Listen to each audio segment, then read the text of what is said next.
নমস্কার, স্কিল বাংলা চ্যানেলে আপনাদের সকলকে স্বাগত জানাই।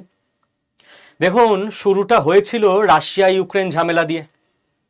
ডোনাল্ড ট্রাম্প একের পর এক এমন স্টেপ নিচ্ছে যে মির্জাপুরের থেকে জিওপলিটিক্স বেশি থ্রিলার সাসপেন্সের একদম অ্যাকশন মুভিতে পরিণত হচ্ছে। মাঝখানে ইরান, ভেনেজুয়েলা, আবার দেখতে দেখতে গ্রিনল্যান্ডের ওপর আক্রমণের হুমকি দেওয়া শুরু এবং মিলিটারি অ্যাকশনও শুরু। গ্রিনল্যান্ডে ইউরোপের সেনাবাহিনী পৌঁছে গেছে আমেরিকার বিরুদ্ধে দাঁড়ানোর জন্য। গোটা ঘটনাটা কি ব্যাপার হলো? ইউরোপের সেনা আমেরিকার বিরুদ্ধে। ইয়েস। তো আপনাকে গোটা জিনিসটা বুঝতে গেলে একদম প্রথম থেকে ধীরে সুস্থে বুঝতে হবে ঘটনাটা কি, এবং ফুল ক্ল্যারিটি, ফুল অথেন্টিক ইনফরমেশন একমাত্র বাংলায় স্কিল বাংলা চ্যানেলেই আপনারা পাবেন। তাই জন্য আমাকে বলতে তো লাগেই না, স্কিল বাংলা চ্যানেলে সকলে যারাই এই চ্যানেলের দর্শক সাবস্ক্রাইব করেই রাখেন চ্যানেলটা। আজকে বহুদিন পর, আপনারাও যারা ডেলি দেখেন তারা বুঝতেই পারবেন, আমি বলছি নতুনদের মনে করিয়ে দেওয়ার জন্য, কেউ যদি এরকম থাকেন যে স্কিল বাংলা চ্যানেল দেখেন কিন্তু সাবস্ক্রাইবটা করা হয়নি, করে নিন। চলুন শুরু করা যাক। দেখুন, গ্রিনল্যান্ড জায়গাটা সম্পর্কে আগে আপনাকে বুঝতে হবে। গ্রিনল্যান্ড কোথায়? আমেরিকা, ইউরোপ, মাঝখানে মাথার দিকে একটা জায়গা হচ্ছে গ্রিনল্যান্ড, একটা দ্বীপ, পৃথিবীর সব থেকে বড় দ্বীপ। এবার এই গ্রিনল্যান্ডে মোটামুটি 57,000 লোক বাস করে। স্যার, পৃথিবীর সব থেকে বড় দ্বীপ মাত্র 57,000 লোক বাস করে? হ্যাঁ, কারণ আমেরিকার ওপর দিকে ওয়েদার বুঝতেই পারছেন, পুরো বরফে ঢাকা থাকে, আর্কটিক রিজিয়ান যাকে বলে। তো এখানে মানুষের বসবাসের মতো উপযোগী আবহাওয়া নয়। যেই দিকটায় মোটামুটি কিছু তবু বসবাস করা যায় সেখানে ওই 55-57,000 লোক থাকে। এবার এই যে গ্রিনল্যান্ড এত কম লোক থাকে বাট বড় জায়গা, এইখানে এই জায়গাটার মালিকানা ডেনমার্কের বলে অনেক জায়গায় লেখা রয়েছে, আবার অনেক জায়গায় বলছে যে না, ডেনমার্কের মালিক নয়। কি ব্যাপার বুঝিয়ে দিচ্ছি। দেখুন, গ্রিনল্যান্ড জায়গাটায় যে 57,000 লোক থাকে তারা নিজেরাই কিন্তু নিজেদের দেশ চালায়। মানে ওদের প্রাইম মিনিস্টার আছে, ভোট হয়, ইন্টারনাল ম্যাটারগুলো নিজেরা সামলে নেয়। এবার এত ছোট দেশ, এত কম জনসংখ্যা বা ইকোনমি, তাই এই দেশের ডিফেন্স, ফরেন অ্যাফেয়ার্স, এই ব্যাপারগুলো সামলায় ডেনমার্ক। ডেনমার্ক যে একটা ইউরোপের দেশ, ঠিক আছে? মানে আপনি এটাকে অনেকটা ভাবতে পারবেন ব্রিটিশদের সময়কার অধীনতামূলক মিত্রতা নীতির মতো, যে কোনো ভারতীয় দেশীয় রাজা, তুমি তোমার রাজত্ব সামলাও, কিন্তু তোমার রাজ্যের মিলিটারি বা ডিফেন্স থাকবে ইংরেজদের আন্ডারে, ফরেন অ্যাফেয়ার্স অন্য রাজ্যের সঙ্গে কি ডিল হবে সেটা থাকবে ইংরেজদের আন্ডারে। সেই ব্যাপারটা গ্রিনল্যান্ডে ডেনমার্কের হচ্ছে। এবার গ্রিনল্যান্ডের লোকরা এই যে ডেনমার্কের অভিভাবকত্ব, এটাতে হ্যাপি, এটাতে তাদের কোনো দুঃখ নেই, তারা ভালোভাবে আনন্দে বাঁচে। এখন 1946 সালে ডোনাল্ড ট্রাম্পের দেশ আমেরিকা, তখন তো আর ডোনাল্ড ট্রাম্প ছিলেন না রাষ্ট্রপতি, সেই সময়কার যিনি ছিলেন, আমার নাম খেয়াল নেই, আপনারা গুগল করে দেখে নেবেন, তিনি একটা প্রস্তাব দিয়েছিলেন ডেনমার্ককে। উনি বলেছিলেন আমেরিকা ডেনমার্ককে কিনতে চায়। দ্বিতীয় বিশ্বযুদ্ধের পরে পরে যখন আমেরিকা একদম সেই হিরো হয়ে গেছে, ইউরোপ পিছনে চলে গেল, আমেরিকা বোম টম ফেলে দিল জাপানে, ভারত তখনও স্বাধীন হয়নি, তো টাকা অফার করে ডেনমার্ককে। ডেনমার্ক বলে না, আমরা গ্রিনল্যান্ড বেচবো না। সেই থেকে গ্রিনল্যান্ড ডেনমার্কের কাছেই আছে। একইভাবে সবকিছু চলছে, কোথাও কোনো সমস্যা নেই। এখন ডোনাল্ড ট্রাম্প হঠাৎ করে এই গ্রিনল্যান্ডকে আবার বাগাতে চান। তার কারণ কি? তার 3-4টে খুব ইম্পর্টেন্ট কারণ আছে। ইতিহাস বোঝা গেল, এবার আমরা কারণ বুঝি। ডোনাল্ড ট্রাম্প কেন হঠাৎ বলছেন যে গ্রিনল্যান্ড আমেরিকা দখল নেবে? একদম সেই গুন্ডা বদমাস প্রমোটারের মতো কথা, এই জায়গা আমরা দখল নেব, বাড়ির মালিক বিক্রি করতে চায় কি না চায় আমার জানার দরকার নেই। তার কারণ নাম্বার 1, ডেনমার্কের এই যে অঞ্চল গ্রিনল্যান্ড, এই গ্রিনল্যান্ডে মনে করা হচ্ছে, সায়েন্টিস্টরা বলছেন, পৃথিবীর সব থেকে বেশি রেয়ার আর্থ মিনারেল পাওয়া যেতে পারে। এই যে ক্রিটিক্যাল বা রেয়ার আর্থ মিনারেল, এইটা নিয়ে না সারা পৃথিবীতে এখন যেমন তেল নিয়ে হয়, এটা পরবর্তী 50 বছরে সারা পৃথিবীতে এই ক্রিটিক্যাল মিনারেল দিয়ে চলবে। যাদের কাছে ক্রিটিক্যাল মিনারেল তারাই রাজা। কারণ ফোন থেকে ল্যাপটপ, ইভি গাড়ি থেকে শুরু করে এই স্মার্ট বোর্ড, ক্যামেরা সব কিছুতেই এই রেয়ার আর্থ মিনারেলের দরকার হবে, ক্রিটিক্যাল মিনারেল যেগুলো বানাতে বা ডিফেন্সের যে কোনো জিনিসপত্র বানাতে। তো জিওপলিটিক্স মানে কি, 50 বছর পর কি হতে পারে তার জন্য এখন থেকে স্টেপ নেওয়া। 50 বছর পর গিয়ে স্টেপ নিলে আর কিছু করার থাকবে না। আমেরিকা ওই 2050, 60, 70-এর কথা ভেবে এখন থেকে গ্রিনল্যান্ডকে কবজা করতে চায়।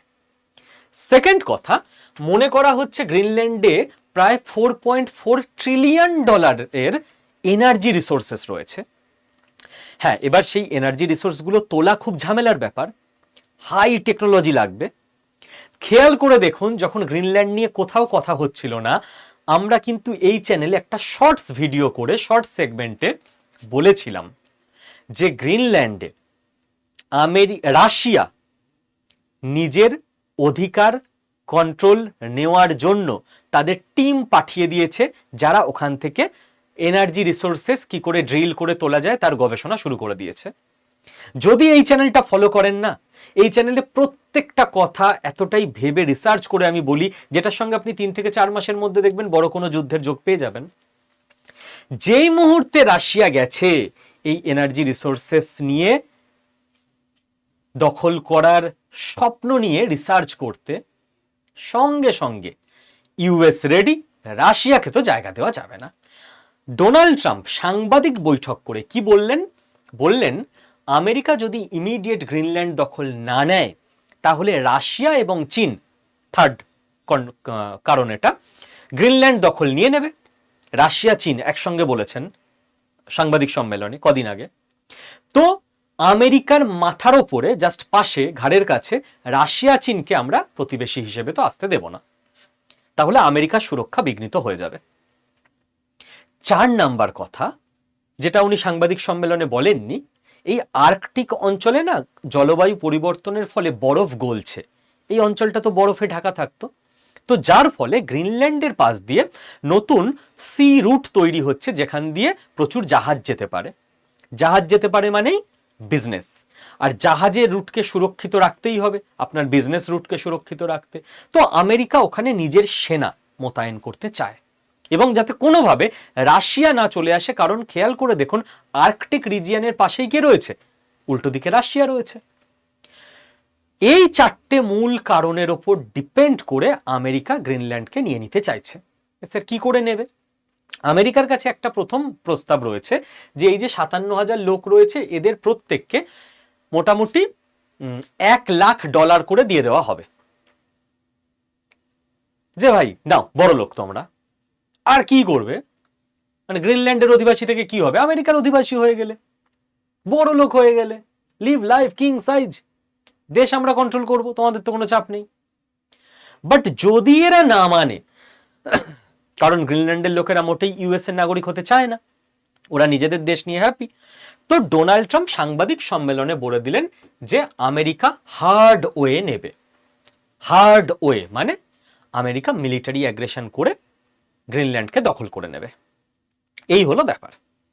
এখন ডেনমার্কের থেকে যদি অফিসিয়াল রেটে কিনতে হয় গ্রিনল্যান্ড, এস্টিমেট বিভিন্ন রিপোর্টে যা দেখছি $2.7 ট্রিলিয়ন আমেরিকা ডেনমার্ককে দিতে হবে। আমেরিকা নিজেই এখন এত ধারে রয়েছে, দেনায় রয়েছে, আমেরিকা $2.7 ট্রিলিয়ন দেবে বলে মনে হয় না, তার থেকে আর্মি পাঠিয়ে মেরে ধরে দখল করে নেবে। এবার এই যে ঘটনা ঘটলো, এর রেসপন্স কি হলো? এর রেসপন্সে ডেনমার্ক, যারা গ্রিনল্যান্ডের অফিসিয়াল লিগাল মালিক এখনো অবধি, ডেনমার্কের প্রাইম মিনিস্টার পরিষ্কার বলে দিলেন যে আমরা আমাদের সেনাকে বলে রেখেছি, আমেরিকার সেনা যদি গ্রিনল্যান্ডে দেখা যায়, shoot first ask question letter, প্রথমে গুলি চালাও, তারপর কোশ্চেন জিজ্ঞেস করো। তো ডেনমার্ক পরিষ্কার স্টেটমেন্ট দিয়ে বুঝিয়ে দিল যে ভাই তুমি আমেরিকা হও, যেই হরিদাস পাল হও, আমরা আমাদের লিগ্যাল জায়গা ছাড়ছি না। ব্যাপার গরম হয়ে গেল। ডোনাল্ড ট্রাম্প ভাবেননি যে ডেনমার্কের প্রধানমন্ত্রী ডোনাল্ড ট্রাম্পকে সরাসরি এইভাবে জবাব দেবে। এবার এই যে ডেনমার্ক, এটা একটা ইউরোপীয় দেশ এবং এটা ন্যাটোর অন্তর্ভুক্ত দেশ। ন্যাটো মানে সেই গ্রুপ যারা আমেরিকার সঙ্গে একসঙ্গে থাকে, নর্থ আটলান্টিক ট্রিটি অর্গানাইজেশন, সবাই ভাই ভাই, সবাই রাশিয়ার বিরুদ্ধে লড়ছে। তো সেই ভাই ভাইয়ের মধ্যে আমেরিকা ভার্সেস ডেনমার্ক হয়ে গেল, এবং ডেনমার্কের প্রধানমন্ত্রী পরিষ্কার বললেন অন ক্যামেরা যে যদি আমেরিকান সেনা গ্রিনল্যান্ডে ঢোকার চেষ্টা করে, this will be end of NATO, ন্যাটোর শেষ এখানেই। ব্যাপারটা আরো টেনশনে চলে গেল। ডোনাল্ড ট্রাম্প কদিন আগে বলছিল আমরা ন্যাটো ছেড়ে বেরিয়ে আসব, এবার ন্যাটোর ইউরোপিয়ান সদস্য বলছে ন্যাটো তো এখানে এই মুহূর্তেই শেষ, বুঝে নেব আমেরিকাকে। এবং কথার কথা যদি এরকম থেকে যেত তাহলেও হতো যে বাকযুদ্ধ হচ্ছে, কেউ কোনো অ্যাকশন নিচ্ছে না, ইউরোপের দেশগুলো সম্মিলিতভাবে একসঙ্গে মিলিটারি গঠন করে গ্রিনল্যান্ডে পাঠাতে শুরু করে দিল। যে গ্রিনল্যান্ডে খুব অল্প লোক আছে, অত মিলিটারি নেই, ডেনমার্কেরও একটা ছোট দেশ, তার আর কত মিলিটারি পাওয়ার হবে, তো ইউরোপের সমস্ত দেশ ডেনমার্কের পাশে দাঁড়িয়ে অলমোস্ট বেশিরভাগ দেশ গ্রিনল্যান্ডে সেনা পাঠিয়ে দিল। ডোনাল্ড ট্রাম্পের কাছে পরিষ্কার ইঙ্গিত যে ইউরোপের সেনা ওখানে দাঁড়িয়ে আছে, আমেরিকার সেনা যদি গ্রিনল্যান্ডে ঢুকতে চায় ইউরোপের সেনার সঙ্গে ঝামেলা হবে, যুদ্ধ বাঁধবে ইউরোপ বনাম আমেরিকা।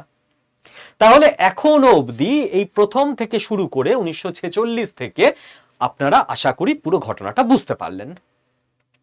এহেন অবস্থায় ব্যাপারটা আরো উত্তপ্ত হয়, কারণ ডোনাল্ড ট্রাম্প এবার অফিসিয়ালি জানিয়ে দিলেন যে যেই যেই দেশ ইউরোপের আমেরিকার গ্রিনল্যান্ড প্ল্যান মানছে না, আমেরিকার গ্রিনল্যান্ড প্ল্যান কি, ওটা আমাদের, আমরা নেব, কোনো প্ল্যান নেই, জবরদখল, জোর যার মুলুক তার। তো সেই সমস্ত দেশের ওপর 1 ফেব্রুয়ারি থেকে অ্যানাউন্স হয়ে গেছে, অ্যাক্টিভেট হয়নি, অ্যাক্টিভেট হবে 1 ফেব্রুয়ারি 2026, 10% ট্যারিফ চাপবে। যে ইউরোপ আমেরিকা ভাই ভাই সম্পর্ক, যেটা আমি সবসময় বলি জিওপলিটিক্সে কেউ বন্ধু নয় কেউ শত্রু নয়, সেকেন্ডে ইকুয়েশন পাল্টে যেতে পারে। আপনাকে যদি কটা দিন আগেও পৃথিবীতে কেউ বলতো যে ইউরোপ আমেরিকা জানেন তো ঝগড়া হতে পারে, পাগল নাকি? ইউরোপই তৈরি করেছে আমেরিকা, আমেরিকাই সিকিউর করে রেখে দিয়েছে ইউরোপকে রাশিয়ার পুরো অ্যাগ্রেশনের হাত থেকে, দুজনে পুরো ভাই ভাই, একই লাইনে কথা বলে, western world Europe plus America, দুজনের ন্যারেটিভ সবসময় সেম থাকে। আমেরিকা চাপিয়ে দিল সেই ইউরোপের দেশের ওপর, এবং ছোট ছোট দেশ না কেবল, নেদারল্যান্ড ফেদারল্যান্ড তো আছেই আছে, UK, United kingdom, France, Germany, সমস্ত দেশের ওপর 1 ফেব্রুয়ারি থেকে লাগছে 10% ট্যারিফ, যদি না এরা আমেরিকার প্ল্যানে হ্যাঁতে হ্যাঁ মেলায়। শুধু এখানে থেমে থাকলে তাহলেও বোঝা যেত থেমে আছে যে ভাই 10% সামলে নেওয়া যাবে। ডোনাল্ড ট্রাম্প সঙ্গে সঙ্গে অফিসিয়ালি এটাও জানিয়ে দিলেন যে যদি কথা না শোনে আমি আরো 4 মাস দেখব, 5 মাস, ফেব্রুয়ারি, মার্চ, এপ্রিল, মে, জুন মাস থেকে এই প্রত্যেকটা দেশের ওপর ইউরোপের ট্যারিফ হয়ে যাবে 25%। এইখানেই এমন ইকোনমিক যুদ্ধ শুরু হয়ে গেল যে গ্রিনল্যান্ড ইস্যু মানুষ মনে করছিল কয়েক বছর পর ঝামেলা লাগবে, কয়েক মাস না, কয়েক সপ্তাহ না, কয়েক দিনের মধ্যে এত হিটেড ডিবেটে চলে এলো। আমেরিকা ইকোনমিক স্যাংশন লাগিয়ে দিল, 1 ফেব্রুয়ারি থেকে অ্যাক্টিভেট হয়ে যাবে, ইউরোপ সেনা পাঠিয়ে দিল, পাঠাবে লাগাবে এরকম আর কিছু নেই, শুরু হয়ে গেছে। এবার ইউরোপ তো একটা জিনিস বুঝতে পারছে যে ভাই আমরা তো ট্র্যাপড হয়ে গেছি। তার কারণ আপনি যদি আমেরিকা এবং ইউরোপের সম্পর্ক দেখেন, আজ থেকে 400 বছর আগে 1600 নাগাদ ইউরোপ ছিল গোটা পৃথিবীর বস, সুপার বস। স্পেন আর পর্তুগাল দুটো দেশ ছিল মেন লিডার, তাই তো? ওরা চাইলো গোটা দুটো দেশ পুরো পৃথিবীকে দুটুকরো করে ভাগ করে নেবে নিজেদের মধ্যে। বাট ক্ষমতার বৈশিষ্ট্যই এটা, ক্ষমতা কোনো জায়গায় ফিক্স থাকে না, এবং আপনি যতই মারাত্মক স্ট্রিক্ট ক্ষমতা কেন্দ্রীভূত করে রাখা লিডার হন না কেন, কেউ না কেউ নতুন উঠে আসবেই। তাই স্পেন আর পর্তুগাল আমরা দেখব নেক্সট 100 বছরের মধ্যে পিছনে চলে গেল, সামনে চলে এলো ইংল্যান্ড এবং ফ্রান্স, ইউরোপেরই দুটো দেশ। ইংল্যান্ড এবং ফ্রান্সের মধ্যে 100 বছর ধরে চলল রক্তক্ষয়ী মারামারি, নাম্বার 1 হিসেবে প্রমাণিত হয়ে গেল ইংল্যান্ড। এবং তারপর 150 বছর ইংল্যান্ড সারা পৃথিবী শাসন করার পর হঠাৎ করে 1950 নাগাদ উঠে এলো আমেরিকা। এই মোটামুটি ইউরোপ এবং আমেরিকার সম্পর্ক জিওপলিটিক্যাল অ্যাসপেক্টে, ক্ষমতার অ্যাসপেক্টে, এবং ইউরোপের থেকেই প্রচুর খুনি, ডাকাত, অপরাধী এই ধরনের মানুষরা, ইউরোপিয়ান, তারাই আমেরিকায় গিয়ে আমেরিকার যারা আদিবাসী তাদেরকে মেরে ধরে আমেরিকা দখল করে নিয়েছিল। তো আমেরিকায় যারা আছে তারাও 500 বছর আগে সব ইউরোপিয়ানই ছিল, যদি রুট খোঁজেন, যদি শিকড় খুঁজতে যান।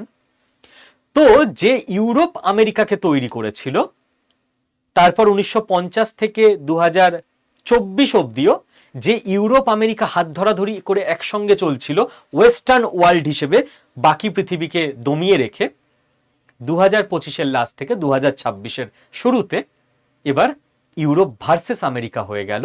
ইউরোপ বুঝতে পারলো যে ভাই, 3টে ব্যাপারে আমরা ফেঁসে গেছি। নাম্বার 1, ইউরোপ তো লাস্ট 400 বছর প্রচুর কামিয়েছে, আমেরিকা তো শুরু করলো 1950 থেকে। তো বংশ পরম্পরায় যখন এত সম্পদ, তখন আলস্য এসে যায়। তো ইউরোপের লাস্ট 1-2 জেনারেশন সাহিত্য, শিল্প, হিউম্যান রাইটস, লিভিং স্ট্যান্ডার্ড যখন এই দিকে জোর দিয়েছে, আমেরিকা তখন খেটেছে, পরিশ্রম করেছে, ইন্ডাস্ট্রি বানিয়েছে, ডিফেন্স বানিয়েছে, ইকোনমি বুস্ট করেছে। ইউরোপ দেখছে আর কত টাকা, কি করব, লেটস এনজয়। ইউরোপ যখন লাস্ট 75 বছরে ডিফেন্সে অ্যাজ সাচ খুব একটা কিছু আর বেশি করেনি, ফ্রান্স ইত্যাদি কয়েকটা দেশ তাদের বিভিন্ন কোম্পানিগুলোকে বোম করার চেষ্টা করেছে সারা পৃথিবীতে যাতে বেচতে পারে ডিফেন্স ইকুইপমেন্ট। বাকি ইউরোপিয়ান দেশগুলো তো সেই সবও খুব একটা ট্রাই করেনি। আমাদের কি হবে, সেনা বাড়িয়েই বা কি করব, আমরা পড়াশোনায়, শিল্প, সংস্কৃতি, হিউম্যান রাইটসে জোর দেব, এসব সেনা দেশে কেন থাকবে, বিশ্ব মানবতা, এসব বুলি আউড়েছে, জ্ঞান দিয়েছে লোককে। নিজে এটা জানতো আমাদের ওপর অ্যাটাক হলে ন্যাটো আছে, আমেরিকা আছে, বাঁচিয়ে নেবে, যার ফলে নিজেরা নিজেদের সেনাবাহিনীকে স্ট্রংই করেনি, নিজেরা নিজেদের ইউথদের মোটিভেট করেনি যে তোমায় দেশ রক্ষা করতে হবে। ইউথদের বলেছে তোমরা নাচো, গাও, ছবি আঁকো, কালচারাল কিছু করো। এসব ডিফেন্স ছিছি, মানুষে মানুষে এত ভেদাভেদ কেন? অ্যান্ড এহেন ইউরোপ এখন ট্র্যাপড হয়ে গেছে, ভাই আমাদের কাছে আর্মি কোথায়, নেভি কোথায়, এয়ারফোর্স কোথায়, যারা আমেরিকাকে টক্কর দিতে পারে?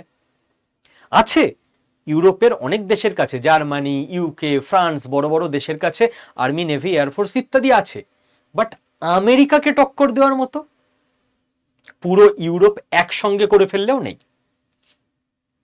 এহেন অবস্থায় কি হতে চলেছে গ্রিনল্যান্ড নিয়ে, সেটা আমরা সকলেই বুঝতে পারি।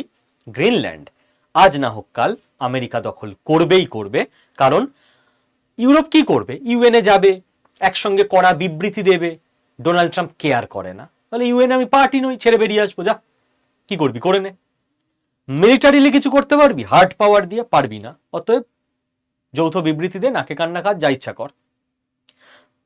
ইউরোপ এখন যখন এহেন অবস্থায় ট্র্যাপড হয়ে গেছে, এই মুহূর্তে এবার আমাদের বুঝতে হবে যে নতুন ওয়ার্ল্ড অর্ডার কোন দিকে যেতে পারে এবং সেখানে ভারতের স্থান কি হতে পারে। সম্ভাবনা, জিওপলিটিক্স মানে ভবিষ্যৎবাণী না, পুরোটাই অঙ্কের মতো ডেটা দিয়ে ক্যালকুলেশন করে সম্ভাবনার দিকে ইঙ্গিত করা। প্রথম কথা, ইন্টারন্যাশনাল একটা জঙ্গল রাজ আমেরিকা প্রতিষ্ঠিত করে দিয়েছে লাস্ট 1 বছরে আন্তর্জাতিক স্তরে। জঙ্গল রাজ মানে কি, বিহারে আমরা বলি না 20 বছর আগে জঙ্গল রাজ ছিল, জিসকা লাঠি উসকা ভ্যাস, যে গুন্ডা আসছে, দোকান থেকে খাবার খাচ্ছে, টাকা দেবো না, চলে যাবো, যে যার পারছে বাড়িঘর দখল করে নিচ্ছে, যার মাসেল পাওয়ার আছে সেই সবকিছু করে নিচ্ছে, কোনো আইন নেই। সারা পৃথিবীতে দ্বিতীয় বিশ্বযুদ্ধের পর যাতে ওরকম বিশ্বযুদ্ধ না বাঁধে, তার জন্য তো ইউএন ইত্যাদি বিভিন্ন অর্গানাইজেশন ক্রিয়েট করা হয়েছিল, যে যাতে একটা আইন মেনে সবাই চলে। আমেরিকা জাস্ট ডেসপারেট ভাবে এই পুরো আইনটাকে নষ্ট করে দিল লাস্ট 1 বছরে, এবং আমেরিকার যে আগলি ফেস সেটা সারা পৃথিবীর কাছে দিনের আলোর মতো স্পষ্ট হয়ে গেল। এতদিন কি হতো, ধরুন আপনার দেশে কোনো একটা নেতা আছে, আমেরিকা বলছে ওই নেতাটা করাপ্টেড, আমেরিকা হয়তো চাইছে এই নেতা আপনার দেশে সরকার পড়ে যাক, অন্য কেউ আসুক। আমেরিকা যদি একটা স্টেটমেন্টও দিয়ে দিত না, সারা পৃথিবী মেনে নিত, ওই দেশের নিজেদের লোকেরা মেনে নিত, হ্যাঁ আমাদের নেতা করাপ্টেড, আমেরিকা বলে দিয়েছে। আমেরিকা ডেমোক্রেসি আছে, আমেরিকা এডুকেটেড, আমেরিকা জাস্টিস দেয়, আমেরিকা সৎ পথে চলে, আমেরিকা সিভিলাইজড। এই যে একটা মুখোশ ছিল আমেরিকার সারা পৃথিবীর কাছে, সেটা পড়ে গেল। আমেরিকাকে এবার যা কিছু করতে হবে হার্ড পাওয়ার দিয়েই করতে হবে। আমেরিকা বাকি টুলসগুলোকে নষ্ট করে ফেললো ডোনাল্ড ট্রাম্পের অধীনে। আজকের দিনে আমেরিকা যদি বলে যে ইন্ডিয়াতে অমুক লিডার করাপ্টেড, ইন্ডিয়ানরা আগে ভাববে বেটা এই ভালো, আমেরিকা বলছে মানে কিছু গন্ডগোল আছে। এটা কিন্তু 2 বছর আগেও ছিল না, আমেরিকারই পারসেপশন। সেকেন্ড, দেখুন নিউ ওয়ার্ল্ড অর্ডার আসবেই, আসতে বাধ্য। আপনি বলবেন স্যার কে দাঁড়াবে আমেরিকার এগেনস্টে, হয় নাকি? এটা ক্ষমতার বৈশিষ্ট্য। আবারও বলছি, ক্ষমতা এক জায়গায় কেন্দ্রীভূত থাকে না। ব্রিটিশ সাম্রাজ্যের সময় কি বলা হতো? ব্রিটিশ সাম্রাজ্যের সূর্য কখনো অস্ত যায় না। গেছে তো। কোনোদিন কেউ একটা উঠে আসবে যে প্রতিবাদ করে সাম্রাজ্য ফেলে দেবে, হবেই। যে কোনো শক্তি সম্পর্কে কথা প্রযোজ্য। ব্রিটিশরাও প্রথমে ভালো ভালো ভাব করত যে আমরা সারা পৃথিবীকে সভ্য ভদ্র করছি, কত দায়িত্ব আমাদের, ভালো কাজ করছি। ব্রিটিশরাও অত্যাচারী হয়ে উঠল, নগ্ন রূপ ফুটে উঠল। 10 বছরে হয়নি, টাইম লেগেছে। ভারতেরও 190 বছর লেগেছে, একদিন গেছে। তো ফর শিওর আমেরিকারও এখন অ্যাগ্রেশন, অপারেশন একদম টপ লেভেলে উঠে গেছে। এবার ওদের পতনের সময়। কালকেই পতন হবে না। জিও পলিটিক্স একদিনে পাল্টায় না, আবার পাল্টেও যায়। কারণ জিও পলিটিক্স একটা কথা খুব প্রযোজ্য যে সময় বদলাতে সময় লাগে না, কিন্তু জেনারেলি মনে হয় সময় লাগবে, অনেক লড়াই চলবে। দেখা যাক কবে হয়। দেখুন জিও পলিটিক্স পুরোটাই গেম অফ পসিবিলিটিস। তাহলে নতুন ওয়ার্ল্ড অর্ডারে আমেরিকা টপে চলে গেছে, আগলি ফেস সবার সামনে চলে এসছে। এবার ওদের পতন অনিবার্য, নতুন কোনো শক্তির উত্থান অনিবার্য। কারা হবে সেই শক্তি? আমরা কিছু ক্যালকুলেট করতে পারি, ভবিষ্যৎবাণী তো করতে পারি না। ইউরোপ হবে, পুরো ইউরোপ মহাদেশ যদি সমস্ত দেশ এক হয়ে যায়, হতে পারে। আপনি বলুন তো 2026-এ দাঁড়িয়ে সমস্ত দেশ নিজের বর্ডার ভুলে এক হয়ে যাবে? হয়, সম্ভাবনা কম। ইউরোপের কোনো একটা এরকম দেশ আছে যে পুরো ওয়ার্ল্ডকে লিড করতে পারে? নেই। আচ্ছা ল্যাটিন আমেরিকা হবে? ল্যাটিন আমেরিকাতে এরকম কোনো দেশ আছে? নেই। আফ্রিকা হবে? কোনোভাবে প্রশ্নই আসে না, আফ্রিকাতে এরকম কোনো দেশই নেই। এশিয়ার মধ্যে দুটো অপশন আছে, রাশিয়া আর চীন। সমস্যা কি? রাশিয়া এবং চীন কেন আমরা জানি, কেন নয় সেই সমস্যাগুলো আমরা যদি ভাবতে চেষ্টা করি। রাশিয়ার পপুলেশন তো কমে যাচ্ছে, লিড করবে কি করে? রাশিয়ায় পপুলেশন বাড়ানোর জন্য উৎসাহ দেওয়া হচ্ছে যে ইয়াং জেনারেশন বেশি করে সন্তান জন্ম দাও। রাশিয়ার ইকোনমি ভেঙে পড়ছে, পুতিন বলে টিকিয়ে রাখতে পেরেছে এত স্যাংশন সত্ত্বেও। রাশিয়া সারা পৃথিবীতে টেরোরিজম প্রমোট করে, আমেরিকার সরকার মানে আমেরিকার সমর্থিত সরকার বিভিন্ন দেশ থেকে ফেলার জন্য। এটা একটা বাজে ইমেজ রাশিয়ার। ভারতের সঙ্গে রাশিয়া এটা করে না তো ভারতের কাছে ভালো, বাট যে দেশের সঙ্গে করে তারা তো ভালোভাবে নেবে না, যে না না না যে লিডার হবে সে এরকম এরকম আদর্শের হলে চলে না। রাশিয়ার আর একটা সমস্যা রাশিয়ান ল্যাঙ্গুয়েজ। সারা পৃথিবী রাশিয়ান ল্যাঙ্গুয়েজের সঙ্গে খুব একটা পরিচিত নয়। রাশিয়ার আর একটা সমস্যা, কোল্ড ওয়ারের সময় থেকে রাশিয়া গোটা ইউরোপের স্বাভাবিক শত্রু। তো স্বাভাবিক শত্রুকে এখন নতুন বস বলে ইউরোপ সহজে মেনে নেবে, একটা সাইকোলজিক্যাল অসুবিধা হয় না? জিওপলিটিক্সে সব সম্ভব হতেই পারে। কালকে পুতিনের পাশে এসে গোটা ইউরোপ দাঁড়িয়ে গেল, এভরিথিং ইজ পসিবল। সম্ভাবনা কম, সাইকোলজিক্যাল একটু অসুবিধা থাকে, সাধারণ ইউরোপের সাধারণ মানুষ মেনে নিতে পারবে না। চীন, চীন একটা উজ্জ্বল অপশন, বাট চীনের সমস্যা ল্যাঙ্গুয়েজ। না চীন ইংলিশ ল্যাঙ্গুয়েজ বোঝে বেশি কেউ, না ম্যান্ডারিন ল্যাঙ্গুয়েজ বাইরের পৃথিবীর লোকে বোঝে। তো যে ওয়ার্ল্ডকে লিড করবে তার সঙ্গে তো কানেকশন থাকতে হবে, পৃথিবীর তো কানেকশনই নেই ল্যাঙ্গুয়েজ দিয়ে। চীন নিজেকে পুরো পৃথিবী থেকে কাট করে রেখে দিয়েছে, তো সারা পৃথিবীর সংস্কৃতির সঙ্গে চীন ইউজ টু নয়। চীনের ডেমোক্রেসি নেই, সি জিনপিংই চালায়, একটাই দল পুরো দেশ চালায়। তো সারা পৃথিবী কি করবে যে যাদের কাছে ডেমোক্রেসি নেই তাদেরকে ওয়ার্ল্ড লিডার বানাবো? এ তো কদিন পর সারা পৃথিবীর ডেমোক্রেসি তুলে দেবে।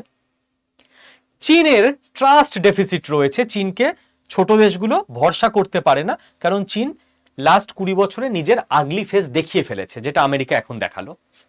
বিভিন্ন ছোট ছোট দেশকে গিয়ে লোন দিত, লোন শোধ করতে না পারলে ওদের দেশের কিছু জিনিসপত্র নিয়ে নিত, তোমার বন্দর নিয়ে নিলাম, তোমার এয়ারপোর্ট নিয়ে নিলাম। তো এই যে ডেট ট্র্যাপের খেলা চীনের, এটা সারা পৃথিবী জানে এখন। সম্ভাবনা অঙ্কের হিসেবে ভারতের কতটুকু আছে, কারণ এর পরে একটাই নাম পৃথিবীতে থাকে, সেটা ভারতবর্ষ, আর কোনো দেশ আপনি পাবেন না। ল্যাটিন আমেরিকায় ব্রাজিল পুরো পৃথিবীকে নেতৃত্ব দেওয়ার মতো জায়গায় নেই পরিষ্কার হিসেব। ভারতবর্ষ দিতে পারবে নেতৃত্ব। দেখুন, ভারতবর্ষের ল্যাঙ্গুয়েজ নিয়ে সমস্যা নেই।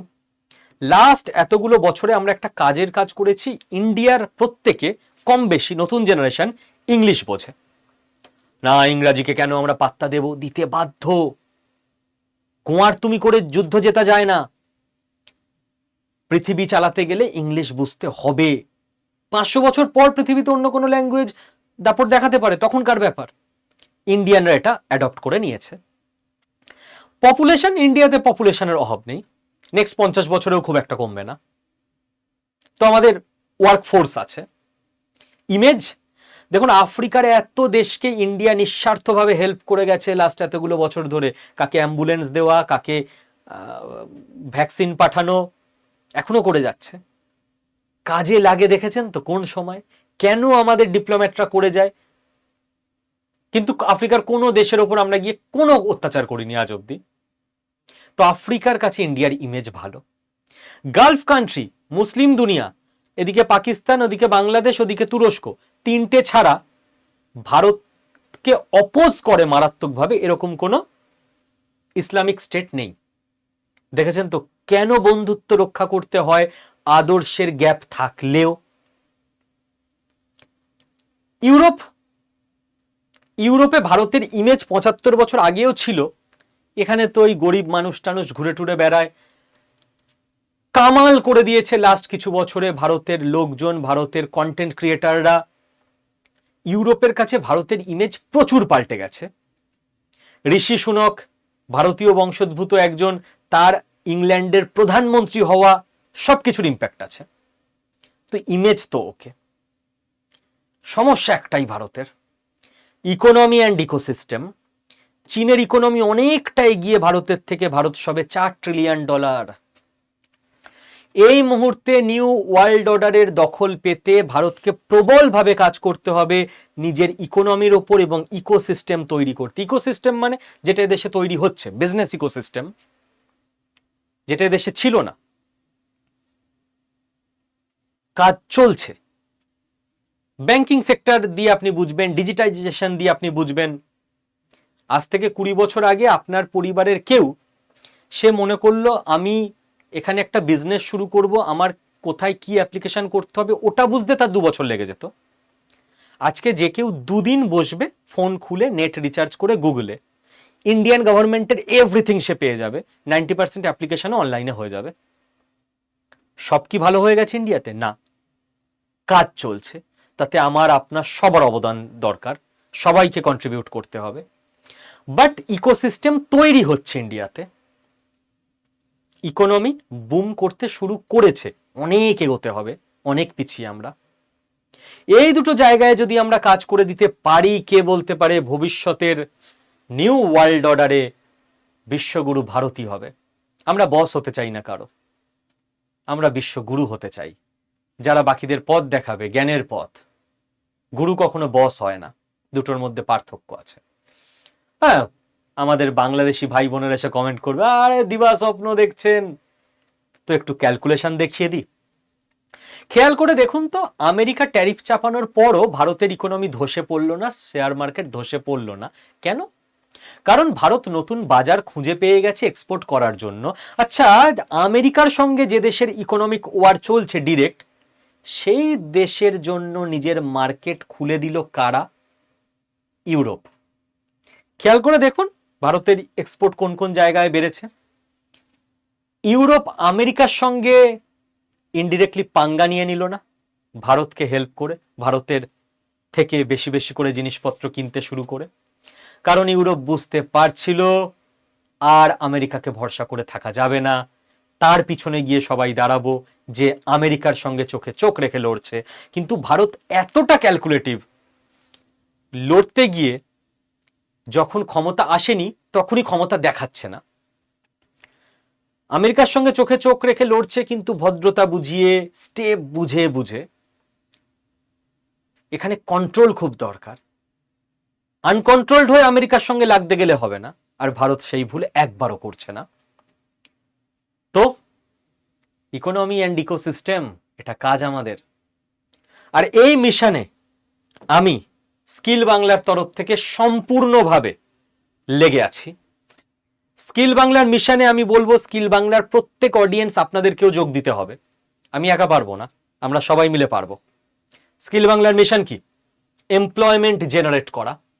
ইকোনমি বাড়বে না যদি না সবাই কাজ পায়।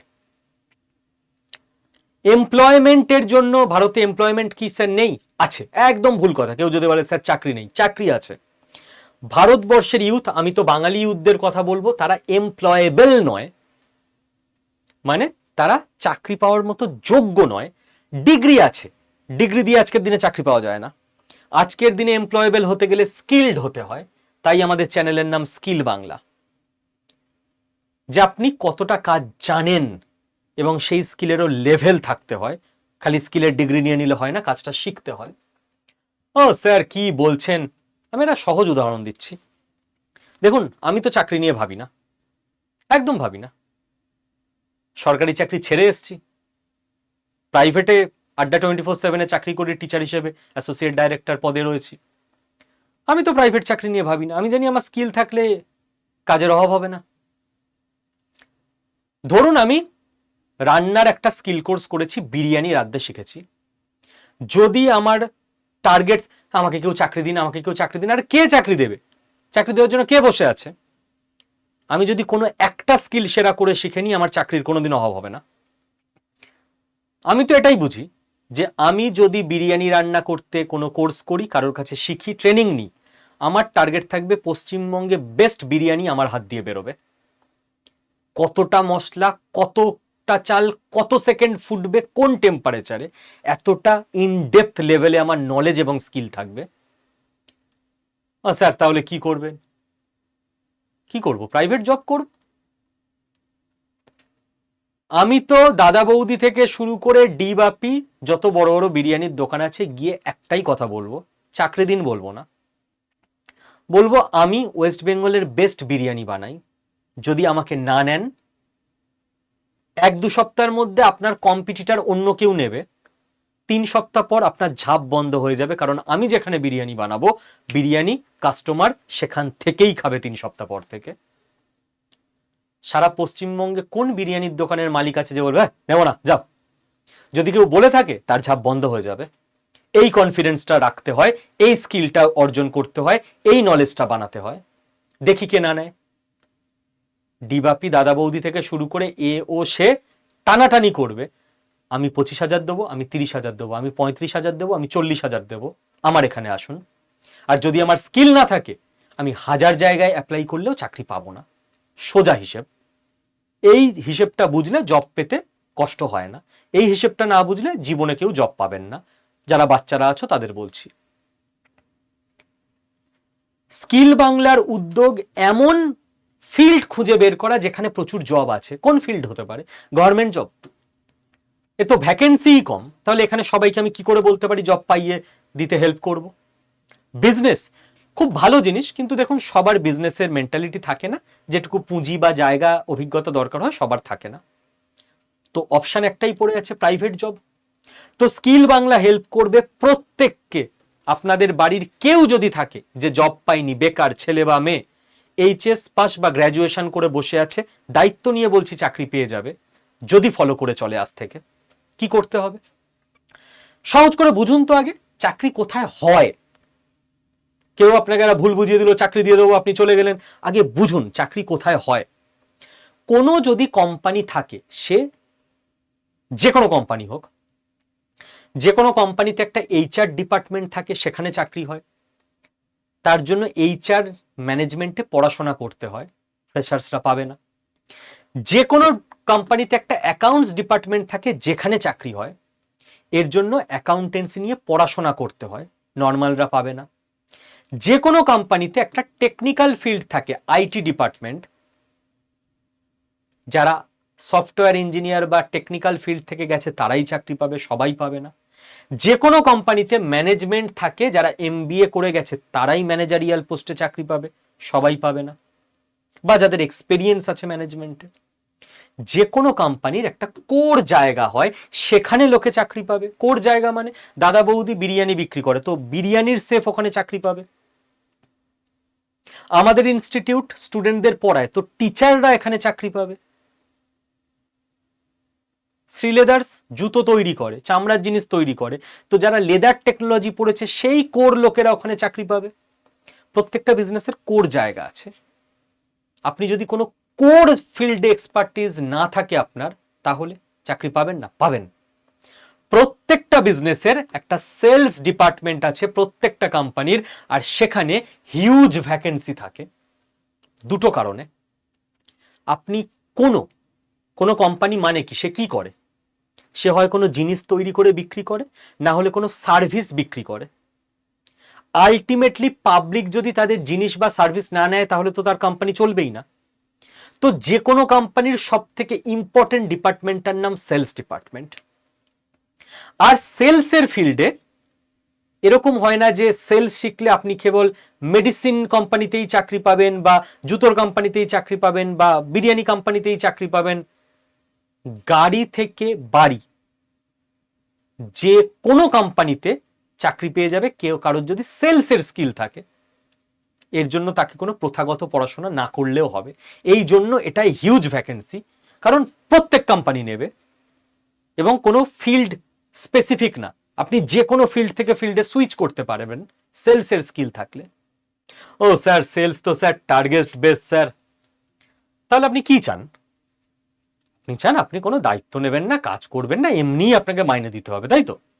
কিছু মনে করবেন না, শুনতে খারাপ লাগবে, কাজ করার মেন্টালিটি নেই আপনার। আপনি জব চান যেখানে আপনি নিজেকে প্রমাণ করতে পারবেন? না না না, আমি মাইনে চাই, অত হেডেক চাই না। তো আপনাকে লোকে কেন মাইনে দেবে বসিয়ে বসিয়ে? আমি তো একজন ট্যাক্স পেয়ার হিসেবে খুব খুশি যে টিটিইদের, রেলের যারা কর্মী, তাদের এখন টার্গেট আছে, আগে থাকতো না। আমার ট্যাক্সের টাকায় তার মাইনে হচ্ছে, তার টার্গেট থাকবে না যে মাস গেলে এতগুলো লোককে ধরে আনতেই হবে যারা টিকিট কাটছে না? কাজই করবে না, টার্গেট নেই, যে কটা পারলাম করলাম, বাড়ি চলে গেলাম। মামদোবাজি নাকি? ব্যাংকে, প্রাইভেট ব্যাংকে তো টার্গেট আছেই, আস্তে আস্তে সরকারি ব্যাংকেও টার্গেট আসছে। আপনারা দেখবেন যাদের আগে ক্লার্ক বলা হতো তাদের এখন বলা হচ্ছে জুনিয়র অ্যাসোসিয়েট। টার্গেট থাকবে না মানে? কোনো একটা এসবিআইতে কেউ ক্লার্ক বসে আছে, 3 ঘন্টা কাজ করছে, আমার ট্যাক্সের টাকায় মাস গেলে স্টার্টিংয়ে 50-55 হাজার টাকা মাইনে নিয়ে যাচ্ছে সে। তার ওখানে কোনো কাস্টমার গেলেই হবে না, চলে যান, লিঙ্ক নেই, মানে টার্গেট বেঁধে দিন। এতগুলো ট্রানজাকশন, এত অ্যাকাউন্ট, এত লোন এসবিআই এর এই ব্রাঞ্চ থেকে হতেই হবে। দেশের জন্য কাজ করবে না মানে? স্যার আসুন, কিসের লোন লাগবে আপনার? বিজনেসের, করিয়ে দিচ্ছি। সব ভদ্র হয়ে যাবে, টার্গেট থেকেই হয়। মিনিস্টারদের টার্গেট থাকবে না? ইয়ার কি নাকি? কেউ একজন প্রধানমন্ত্রী, কেউ একজন চিফ মিনিস্টার এসে বলল করে দেবো রাস্তা। স্যার কবে? টার্গেট কি? টার্গেট টার্গেট বেস জব নাকি আমার? হু দা হরিদাস পাল আর ইউ? আপনি জনগণের টার্গেট নেবেন না যে আমি 3 বছরে এই ফ্লাইওভারটা বানিয়ে দেবো, 4 বছরে মেট্রোটা চলে আসবে। তারপরে যখন ইচ্ছা কাজ করবেন, যখন ইচ্ছা করবেন না, আমাদের ভোট দিয়ে যেতে হবে। টার্গেট ছাড়া কোনোদিন কাজের অ্যাকাউন্টেবিলিটি আসে না। তো যাদের টার্গেট নেওয়ার ইচ্ছে নেই, কাজ করারই দরকার নেই, ওইভাবে দেশও এগোবে না। আমেরিকা টার্গেট নিয়েই এগিয়েছে, হেলে দুলে কাজ করে এগোয়নি। স্যার একটা জবের সিকিউরিটির ব্যাপার থাকে। সিকিউরিটি মানে স্কিল থাকলে সিকিউরিটি থাকবে, স্কিল না থাকলে সিকিউরিটি থাকবে না। ডাক্তার প্রচন্ড সেরা প্রফেশন, আমি এরকম 10টা ডাক্তারকে দেখিয়ে দেবো যার কাছে সারাদিনে একটা পেশেন্ট হয় না। স্কিল নেই, তা আমি কি মরতে যাবো নাকি ওর কাছে? এরকম প্রচুর ডাক্তার আছে যারা অ্যাপয়েন্টমেন্ট পাওয়ার জন্য লোকে লাইন দিয়ে আছে, 20 দিনে অ্যাপয়েন্টমেন্ট পাওয়া যাচ্ছে না। স্কিল আছে, তো জিনিসটা স্কিল। অন্য কিচ্ছু নয়, বাকি সব ভোগাস জিনিস, বাকি কোনো কিছু করে কিছু হয় না। আমেরিকা এগিয়েছে স্কিল দিয়ে, ভুল পথে নজর দিয়ে কোনো লাভ নেই, হয় না ওইভাবে। ইয়েস, কোনো একটা দেশে মানুষের জীবনের জন্য সোশ্যাল সিকিউরিটি থাকা দরকার, যে হঠাৎ কারোর চাকরি নেই 2 মাস, তার জন্য সরকার যেন তার খাওয়া, ইলেকট্রিসিটি, ইন্টারনেট রিচার্জ বর্তমান দিনের জন্য প্রয়োজনীয়, বাচ্চাদের এডুকেশন, হেলথ কেয়ার, বাড়ি, এই টোটাল জিনিসটা সরকারের দায়িত্ব থাকা উচিত। যে তুমি না খেয়ে মরবে না, বিনা চিকিৎসায় মরবে না, সরকার ফুল দায়িত্ব নেবে, এটা সিকিউরিটি বলে। আর বাকি নিজে খেটে উপার্জন করে স্কিল অনুযায়ী করে নিতে হবে। কোম্পানি কখনো সিকিউরিটি দেয় না, কোম্পানি স্কিল অনুযায়ী দাম দেয়। আপনার যদি এরা বিরিয়ানির দোকান থাকে, আপনার ওখানে যে শেফ সে রান্না ভালো করছে না, আপনার ওখানে লোকে মুখে বিরিয়ানি তুলে আর গিলতে পারছে না, কাস্টমার আসছে না, আপনি বলবেন ভাই তোমার সিকিউরিটি আমি নিচ্ছি, সারা জীবন তোমায় পেনশন দেবো? আরে আপনার দোকান উঠে গেলে আরো 4 জন কাজ করে, সবার ফ্যামিলি বন্ধ হয়ে যাবে চলা। আর ওরা তুমি এসো ভাই, হয় কাজ আপগ্রেড করো, স্কিল শেখো, না হলে তুমি এসো, ভালো কাউকে রাখবো যাতে করে আমার দোকানটা চলে। এটা প্র্যাকটিক্যাল কথা, শুনতে খুব খারাপ লাগছে, অনেকে হয়তো কমেন্টে জ্ঞান দেবেন, আপনি ক্যাপিটালিস্ট, আপনার নিজের বিজনেস হলে কারোর স্কিল নেই, আপনি কাউকে রাখবেন? ফোন নাম্বার অ্যাড্রেস দিয়ে দিন, আপনার কিসের দোকান আছে বলুন, আমি আমার স্টুডেন্টদের পাঠাবো যাদের স্কিল নেই। নিজে 1 বছর করে চাকরিতে রাখুন, নিজের গ্যাট থেকে টাকা দিয়ে, তারপর জ্ঞান দেবেন। খুব খারাপ কথা বলছি, শুনতে খারাপ লাগবে, বাট বাস্তব কথা। বাচ্চাদের জন্য বলছিস, যারা ছোট ছেলে মেয়ে আছো, তো সেলসে যাও। যদি চাকরির দরকার থাকে, চাকরি পাচ্ছি না বলে হয় না, সেলসে অল টাইম সব জায়গায় ভ্যাকেন্সি আছে। সেলসে সুবিধা আছে, সেলসে অফিস জব হয়, কিছু সেলস থাকে ফিজিক্যাল। আমি গাড়ি কিনতে গেলাম, তো ওখানে তো আমাকে গাড়ির ফিচার সম্পর্কে বোঝাবে, আমার নিড অনুযায়ী আমায় গাইড করবে কেউ না কেউ, সেলস পার্সন। 15 লাখ টাকার যদি একটা গাড়ি কিনি, ও যদি 1% ইনসেন্টিভ পায়, 15,000 টাকা ইনসেন্টিভ হয়ে গেল একদিনে। কিছু সেলস থাকে টেলিফোনিক, সামনাসামনি করতে হয় না। দেখবেন আপনার কাছে হেলথ ইন্স্যুরেন্স কোম্পানি থেকে ফোন আসে, লোন নেবেন কিনা ফোন আসে, টেলিফোনিক সেল। আবার যারা টেলিফোনিক সেলসে থাকে না, প্রচুর কোম্পানি তাদেরকে অফিসেও ডাকে না, বলে আপনি আপনার বাড়ি থেকে করুন, আপনি তো সেই ফোনেই কাজ করবেন, তাহলে অকারণে আপনি অফিসে আসবেন কেন? আপনার যাতায়াতে টাইম নষ্ট, অফিসেও আপনাকে একটা স্পেসে বসতে দিতে হবে, অফিসের সেই জায়গাটার খরচ আছে, অফিসকেও তো জায়গাটা ভাড়া নিতে হয়। তো ওয়ার্ক ফ্রম হোমেরও সুবিধা থাকে সেলসে। সেলসে যাও যারা চাকরি পাচ্ছ না, টার্গেট নাও, কাজ করো, হ্যাঁ চাপ নিয়ে নয়, আনন্দ করে। সেলসে স্কিল যার নেই সে 15,000ও কামায়, স্কিল যার আছে সে মাসে 1.5 লাখও কামায়। আর আজকের ইন্ডিয়াতে লোককে ভুল বুঝিয়ে সেল চলে না, আগে চলতো 15 বছর আগে। ইন্ডিয়াতে রেকটিফিকেশন পর্ব চলছে। আজকে কেউ যদি কোনো কাস্টমারকে ঠিক গাইড করতে পারে, তার দরকার অনুযায়ী ঠিক জিনিসটা, তবেই সে 10 বার রিপিট করবে, আরো 10 জনকে বলবে, ঠিকঠাক রিভিউ দেবে, তবেই আপনার নেক্সট 10টা কাস্টমার রেডি হয়ে যাবে। এবং সেলস পার্সন হিসেবে আপনার সুনাম হবে, ইনসেন্টিভ পাবেন, প্রচুর প্রচুর টাকা কামাবেন, কোম্পানি আপনাকে মাইনে বাড়িয়ে দেবে, অন্য কোম্পানি আপনাকে 5,000 টাকা বেশি মাইনেতে নেওয়ার জন্য মুখিয়ে থাকবে। আর এটা এমনি এমনি হয় না। আমাদের এটা একটা বদ অভ্যাস ভারতবর্ষে। আমেরিকা, ইউরোপ এখানে অনেক এগিয়ে, আমেরিকা বিশেষ করে। আমরা ভাবি শিখতে হয় খালি অঙ্ক, বিজ্ঞান, ইতিহাস, ভূগোল, এইসব সেল টেল, এগুলো আবার শেখার জিনিস নাকি? আধুনিক বিশ্বে তাহলে থাকতে পারবেন না। আধুনিক বিশ্বে সেল চলে ট্রিক্সের ওপর, স্টেপ আছে তার নির্দিষ্ট, একদম কম্প্যাক্ট তার সিস্টেম আছে, মেথডোলজি আছে, যে মেথডোলজি ফলো করে সাইকোলজি বুঝে স্টেপ বাই স্টেপ চলতে পারবে, সে সুপার ডুপার সেল করতে পারবে, কোনো অসুবিধা নেই, যে কোনো কোম্পানিতে যে কোনো জায়গায় তার চাকরি হয়ে যাবে। আর পুরনো ধ্যান ধারণায় চলবে না, আমি যাব লোককে বলবো এটা নিয়ে নিন, লোকে নিয়ে নেবে। সাইকোলজি বুঝতে হবে, স্টেপ বুঝতে হবে, বডি ল্যাঙ্গুয়েজ আছে, আই কন্ট্যাক্ট আছে, অনেক কিছু শেখার জিনিস আছে, না শিখে আজকের দুনিয়ায় আর কিছু হয় না। তো যদি মনে করেন শিখবেন, চাকরি গ্যারান্টি কোনো না কোনো কোম্পানিতে, কোন কোম্পানিতে বলতে পারবো না, যে ভালো করে শিখতে পারবে 8ই ফেব্রুয়ারি তার চাকরি হয়ে যাবে, কারণ 7ই ফেব্রুয়ারি আমাদের ট্রেনিং কমপ্লিট হয়ে যাবে। ভালো করে শিখতে না পারলে 2056-র 7ই ফেব্রুয়ারিতেও চাকরি হবে না। সোজা হিসেব। শেখানোর দায়িত্ব আমাদের, এবং কোথায় কোথায় কোন কোম্পানিতে কিভাবে অ্যাপ্লাই করবেন স্টেপ বাই স্টেপ লাস্ট অব্দি গাইড করে দেওয়ার দায়িত্ব আমাদের।